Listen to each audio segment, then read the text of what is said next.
조이대를 무지하게 실드치던 조선일보가 오늘 이 보도를 메인으로 띄운 상황입니다. 그러면 의도가 있겠죠. 조이대가 임기가 끝나기 전 진행할 마지막 사법 쿠데타에 관한 내용 보고드립니다. 조선일보는 오늘 대법관 공석으로 인해 사법부 운영에 차질이 생길 수 있다는 우려가 나온다며 조 대법원장이 청와대가 요구하는 후보를 포함시켜 한꺼번에 대법관 2명을 제청하는 방식으로 돌파구를 모색하는 것 아니냐는 관측도 나온다고 우회적으로 비판했습니다. 물론 조선일보는 고위법관 출신 법조인의 발언을 인용해 대통령과 대법원장이 인사권을 놓고 힘겨루게 하는 사이 국민의 재판받을 권리가 위협받고 있다는 발언을 마지막에 올렸지만 통상 젠프만 비판하고 조이대는 실드치던 지금까지와의 상황과는 사뭇 다릅니다. 그렇다면 조선일보는 왜 역풍을 우려하는가? 간단합니다. 조이대의 패를 읽었기 때문에 그게 자신들 보수 기득권 세력에 도움이 안 될 것이라 보기 때문입니다. 지금 후보로 올라온 사람이 손봉기, 윤성식, 박순영, 김민기 이렇게 4명입니다. 이재명 대통령과 민주당 그리고 사법개혁을 바라는 다수의 국민들은 과거 2008년 촛불 집회 재판 개입 사태 때 부당한 권력에 맞섰던 김민기 부장판사를 선호하고 있습니다. 반면 조이대 대법원장은 철저하게 사법 관료주의의 주류이자 자신과 연고가 있는 대구 고법 출신 손봉기 판사를 원하고 있죠. 조 대법원장이 수익기를 해보니 답이 안 나오는 겁니다. 자기가 밀고 싶은 손봉기 판사를 제청하자니 국회 인사청문회나 대통령의 거부권에 막혀 망신만 당할 것 같고 이것은 헌법이 부여한 대법원장의 권한을 사유하는 아주 심각한 권력 남용입니다. 그런데 여기에 무서운 꼼수가 있었습니다. 저도 이 분석을 예전에 어느 방송에서 들었는데 정말 조이대가 이걸 노리는 것 같습니다. 그래서 조선일보가 오히려 경고를 한 것 같은데 관련해 중요한 분석 끝까지 봐주시고 여러분들의 생각 댓글로 부탁드립니다. 조이대의 진짜 속셈은 이거라는 거예요. 이게 뭐냐? 조희대는요, 지금 대법관 임명을 최대한 미뤄야 할 이유가 있어요. 적폐들은 상황이 불리하면 뭐 어쩐다고요? 일단 시간을 끌어요.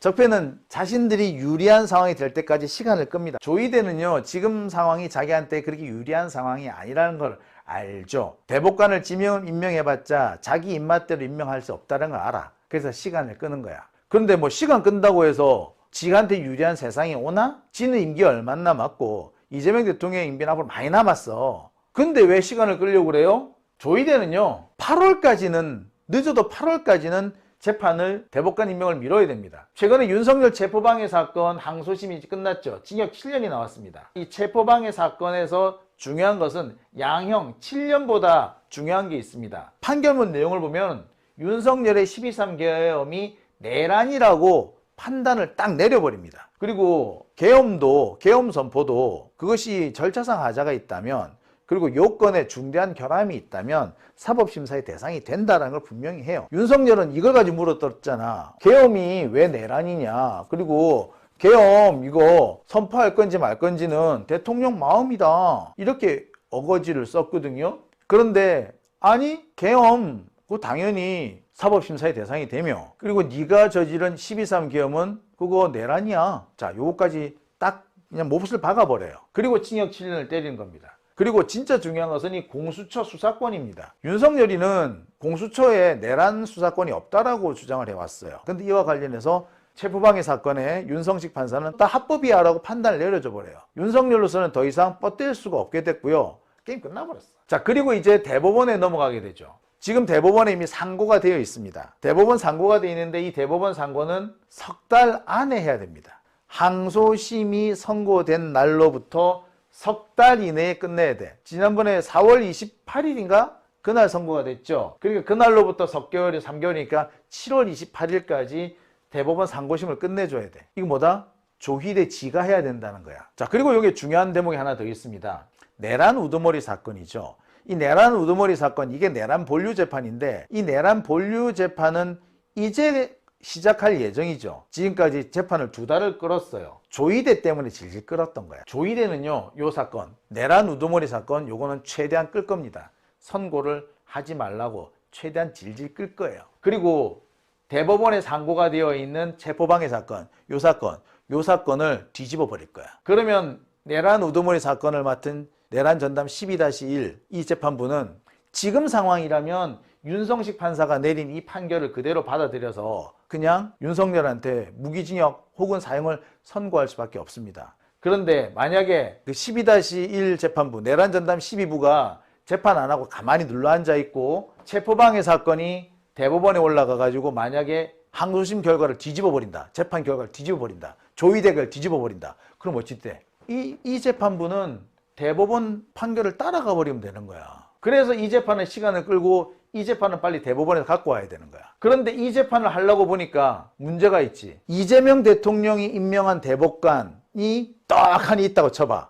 얘가 조희대 말을 듣겠어? 절대 안 듣지. 자, 지금 이 사건, 내란 사건은 전원합의체 사건입니다. 대법관 13명이 다 나와요. 대법원장은 제일 마지막에 투표를 합니다. 그러니까 대법원장은 말 안 하고 있다가 다른 대법관들끼리 이렇게 토론을 하게 만들어. 경우에 따라서는 한 명의 의견이 엄청 중요해질 수도 있어요. 그리고 최근에 법 왜곡죄라든지 재판 소원죄 이런 것들이 있기 때문에 아마 지금 전원합의체 조희대 마음대로 잘 안 될 겁니다. 근데 거기에 이재명 대통령이 임명한 대법관이 딱 들어와 앉아있다. 그 사람이 더군다나 조희대 입맛에도 안 맞는 사람이다. 그럼 조희대는 어떨까? 이 사건 조희대 입맛대로 사건을 끌고 가지 못하는 겁니다. 이렇게 되면 어떻게 될까? 조희대 입장에서는 윤성식 판사가 항소심에서 내려놓은 판단, 요 판단을 뒤집어 버려야 돼. 그러니 지금 조희대가 대법관을 임명하려고 그러겠어요? 안 하려고 그러겠어요? 네, 공감합니다. 두창희를 구하려고 하니 조선일보가 경고를 했군요. 이 대통령의 재판에 대해서 무리한 파기환송까지 한 인물입니다. 저는 이 가설이 무리라고 판단하지 않습니다. 그런 부분에서 이번